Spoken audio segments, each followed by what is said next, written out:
Hey guys, how are you all? Hope all doing well. I am Tanuja Takwal and welcome back to my channel Women's Natural Health Care.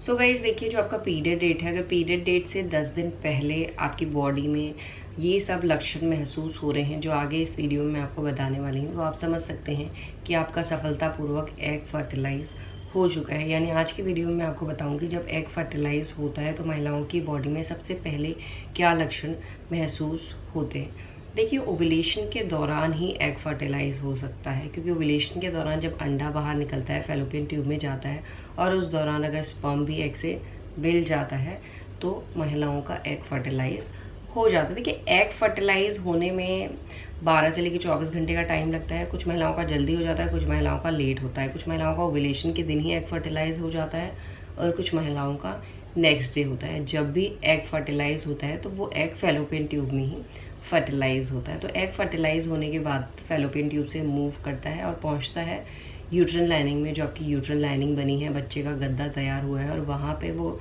चिपकता है, तो महिलाओं का implantation सफल होता है।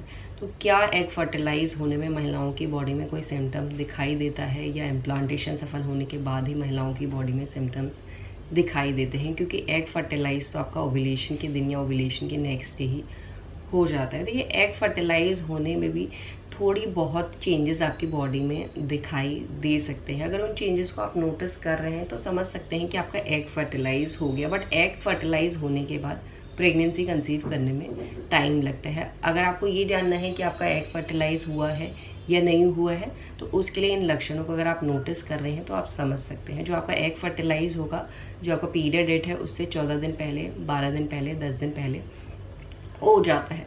तो अगर आपको 10 से लेके 20 दिन के बीच में आपके एक साइड पे, जिस फैलोपियन ट्यूब में एग फर्टिलाइज हुआ है, उस साइड पे हल्की हल्की सी झंझनाहट सी फीलिंग हो रही है, या हल्का हल्का सा पेन हो रहा है, हल्की हल्की सी ऐठन, हल्की हल्की सी चुभन सी फीलिंग हो रही है, सब हल्की सी सेंसेशन होती है, ज़्यादा तेज सेंसेशन नहीं होती है, महिलाओं को नहीं पता लगता है। अगर आप अपनी बॉडी के हर एक चेंज को नोटिस कर ले रहे हैं और मिड साइकिल में इस तरीके का दर्द की आपको फीलिंग हो रही है, तो आप समझ सकते हैं कि आपका एग फर्टिलाइज हो चुका है। और एग फर्टिलाइज होके जब मूव करता है तो उस टाइम भी आपको हल्की हल्की सी झंझनाहट सी सेंसेशन महसूस होती है। तो यहाँ पे आपको ओव्यूलेशन के सिम्टम में या एग फर्टिलाइज होने के सिम्टम में कंफ्यूज नहीं होना है। अगर आपको समझ आ गया कि आपका ओव्यूलेशन हो गया है, तो ओव्यूलेशन के 2-3 दिन बाद आपको ये सिम्टम्स नज़र आ सकते हैं। ऐसा नहीं कि ओव्यूलेशन हुआ और आपको सिम्टम्स नज़र आने शुरू हो गए,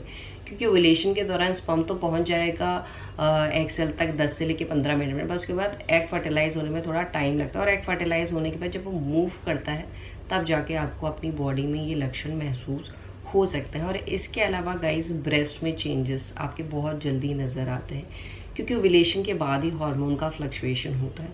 ओव्यूलेशन से पहले एस्ट्रोजन हार्मोन काम करता है और ओव्यूलेशन के बाद प्रोजेस्टेरोन एंड एस्ट्रोजन दोनों हार्मोन काम करते हैं। बट प्रोजेस्टेरोन हार्मोन इस टाइम पे डोमिनेंट होता है। तो जब प्रोजेस्टेरोन हार्मोन का लेवल धीरे धीरे बढ़ रहा है, जो प्रेगनेंसी को सपोर्ट करने के लिए ज़रूरी है, अगर प्रोजेस्टेरोन हार्मोन का लेवल कम हो जाता है तो प्रेगनेंसी नहीं ठहर पाती है। अगर progesterone hormone through out pregnancy को सपोर्ट करने के लिए ज़रूरी है, तो प्रोजेस्टेरोन हार्मोन का बढ़ना भी ज़रूरी है। अगर प्रोजेस्टेरोन एस्ट्रोजन हार्मोन बढ़ रहे हैं तो आपको ब्रेस्ट में जो चेंजेस हैं ये लगातार फील होते रहेंगे पीरियड डेट के बाद भी, जो दर्शाएगा कि आपका एग भी फर्टिलाइज हो चुका है और इम्प्लांटेशन भी सफल हो चुका है। अगर पीरियड डेट के बाद भी आपको ब्रेस्ट में इस तरीके के चेंजेस हो रहे हैं, सबसे पहले ब्रेस्ट में आपको सोरनेस जैसी फीलिंग होती है, टेंडरनेस जैसी फीलिंग होती है, हाथ लगाने में पेन होने लगता है, ब्रेस्ट इस टाइम पे बहुत ज़्यादा सेंसिटिव हो जाती हैं, बहुत ज़्यादा सॉफ्ट हो जाती हैं, निप्पल में आपको इचिंग होती है, निप्पल में पेन होने लगता है, ब्रेस्ट में भी इचिंग आपको होने लगती है, ब्रेस्ट भारी भारी लगने लगती है, आपको ऐसा लगता है ब्रेस्ट का साइज़ बढ़ गया है,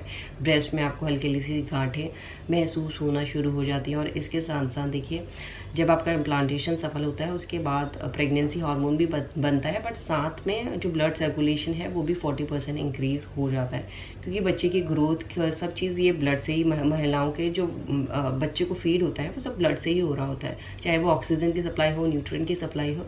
तो बच्चे की ग्रोथ एंड डेवलपमेंट के लिए माँ की बॉडी में ब्लड सर्कुलेशन का बढ़ना ज़रूरी होता है, जो महिलाओं की बॉडी में प्रेग्नेंट होने के टाइम 40% बढ़ जाता है। उसकी वजह से आपके ब्रेस्ट में आपको वेन्स दिखाई देने लगेगी। जब ज़्यादा तेज़ी से और ज़्यादा ब्लड सर्कुलेट पूरी बॉडी में हो रहा है तो आपको ये चेंजेस दिख सकता है।